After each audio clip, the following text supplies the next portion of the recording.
ओम श्री परमात्मने नमः।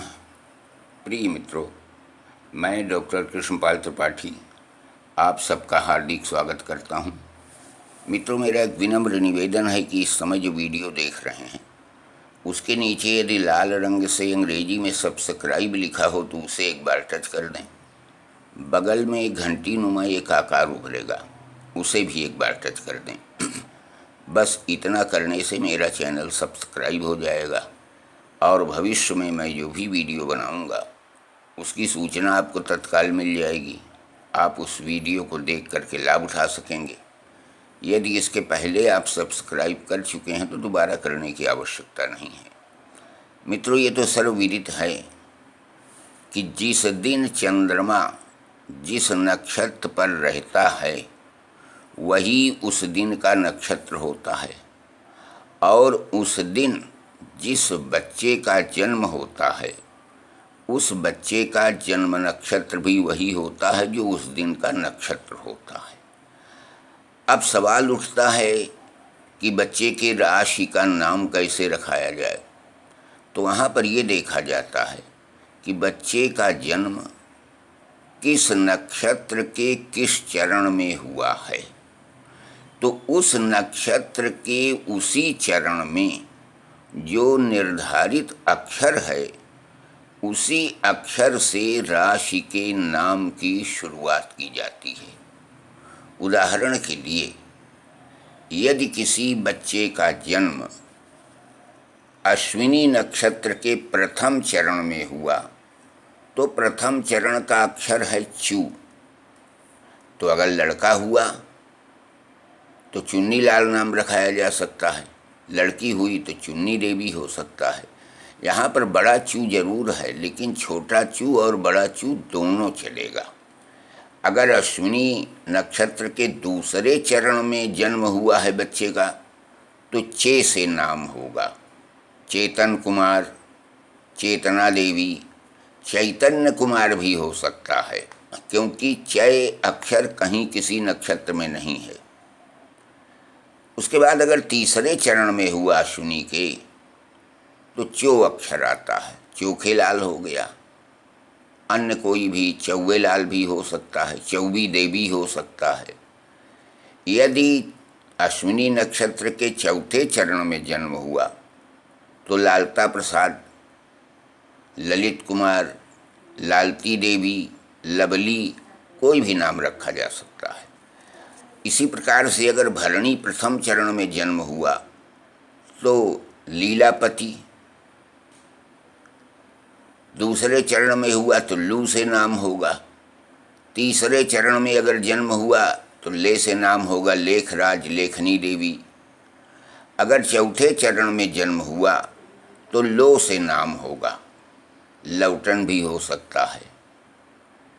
अगर कृतिका प्रथम चरण में जन्म हुआ तो आ से नाम होगा, अशोक कुमार, अवंतिका देवी, अवनीश कुमार इत्यादि।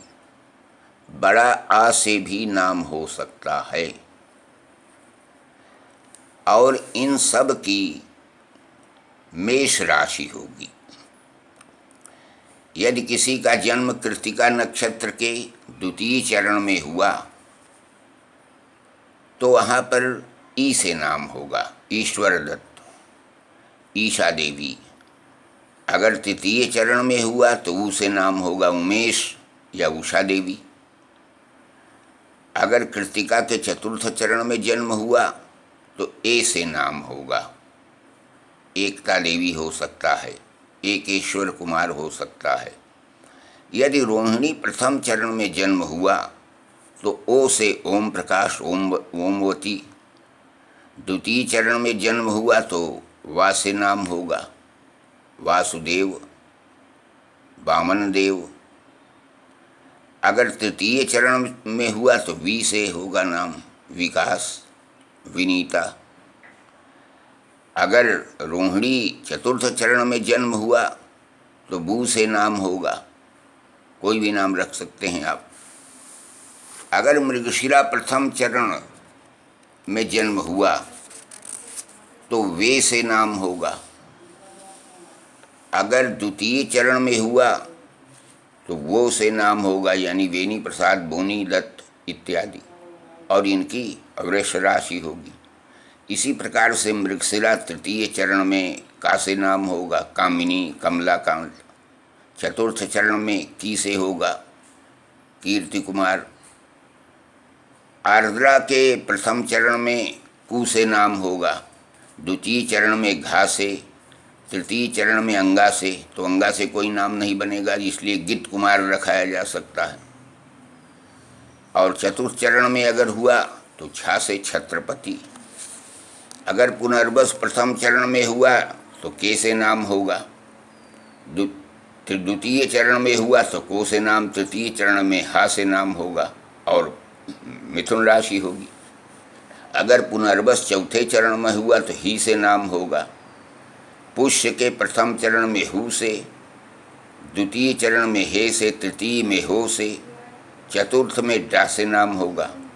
अश्लेखा के प्रथम चरण में डी, दूसरे चरण में डू, तीसरे चरण में डे और चौथे चरण में डो से नाम होगा और उनकी कर्क राशि होगी।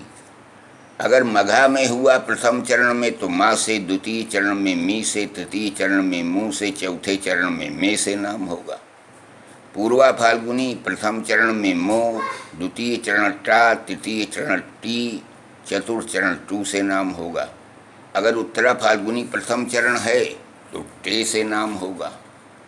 अगर उत्तरा फाल्गुनी द्वितीय चरण हुआ तो टो से नाम होगा, तृतीय चरण पा से नाम होगा, चतुर्थ चरण पी से होगा। अगर हस्त नक्षत्र का जन्म है तो प्रथम चरण में पू, द्वितीय चरण में शा यानी षडानंद, तृतीय चरण में अणा यानी ऋणित कुमार, चतुर्थ चरण में ढा ढनगु। चित्रा के प्रथम चरण में पे, द्वितीय चरण में पो और इनकी कन्या राशि होगी। चित्रा तृतीय चरण में रा, राकेश रानी देवी, चतुर्थ चरण में री ऋषि कुमार। स्वाति प्रथम चरण रू, द्वितीय चरण रे से, तृतीय चरण रो, चतुर्थ चरण ता। विशाखा प्रथम चरण में ती, द्वितीय चरण में तू, तृतीय चरण में ते और इनकी तुला राशि होगी। विशाखा चतुर्थ चरण में तो से नाम होगा।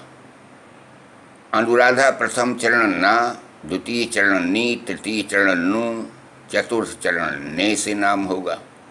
ज्येष्ठा प्रथम चरण नो, द्वितीय चरण या, तृतीय चरण यी, चतुर्थ चरण यू से नाम होगा और वृश्चिक राशि होगी। अगर मूल प्रथम चरण में हुआ तो ये, द्वितीय चरण यो, तृतीय चरण भा, चतुर्थ चरण भी। पूर्वाषाढ़ा प्रथम चरण भू, द्वितीय चरण धा, तृतीय चरण फा और चतुर्थ चरण ठा से होगा नाम। उत्तराषाढ़ा प्रथम चरण होगा तो वहाँ पर भे से नाम हो जाएगा और इनकी धनुराशि हो जाएगी। अगर उत्तराषाढ़ा द्वितीय चरण हुआ तो भो, तृतीय चरण में जा, तृतीय चतुर्थ चरण में जी। श्रवण प्रथम चरण का जन्म है तो खी से नाम होगा, द्वितीय चरण है तो खू से, तृतीय चरण है तो खे से, चतुर्थ चरण है तो खो से नाम होगा। धनिष्ठा प्रथम चरण में गा से नाम होगा और द्वितीय चरण में गी से नाम होगा और इनकी मकर राशि होगी। धनिष्ठा तृतीय चरण में अगर जन्म हुआ तो गु से नाम होगा, चतुर्थ चरण में हुआ तो के से नाम होगा। शतभिखा प्रथम चरण गो और द्वितीय चरण सा, तृतीय चरण सी, चतुर्थ चरण सु से नाम होगा। पूर्वा भाद्रपद प्रथम चरण से नाम होगा, द्वितीय चरण में जन्म हुआ तो सो से, तृतीय चरण में जन्म हुआ तो दा से उनका नाम होगा। अगर पूर्वा भाद्रपद चतुर्थ चरण में जन्म हुआ तो दी से नाम होगा। उत्तर भाद्रपद के प्रथम चरण में दू, द्वितीय चरण में था, तृतीय चरण में झा से नाम होगा और चतुर्थ चरण में इया से नाम होगा। रेवती के प्रथम चरण में अगर जन्म है तो दे से नाम होगा, द्वितीय चरण में जन्म है तो दो से नाम होगा, तृतीय चरण में जन्म है तो चा से नाम होगा, चतुर्थ चरण में जन्म हुआ तो ची से नाम होगा और इनकी मीन राशि होगी। तो इस प्रकार से राशियों का नाम और राशि निर्धारित होती है। तो मित्रों, इस अंक में यहीं तक। अगले अंक में पुनः कोई नई चीज़ लेके आएंगे। धन्यवाद, नमस्कार।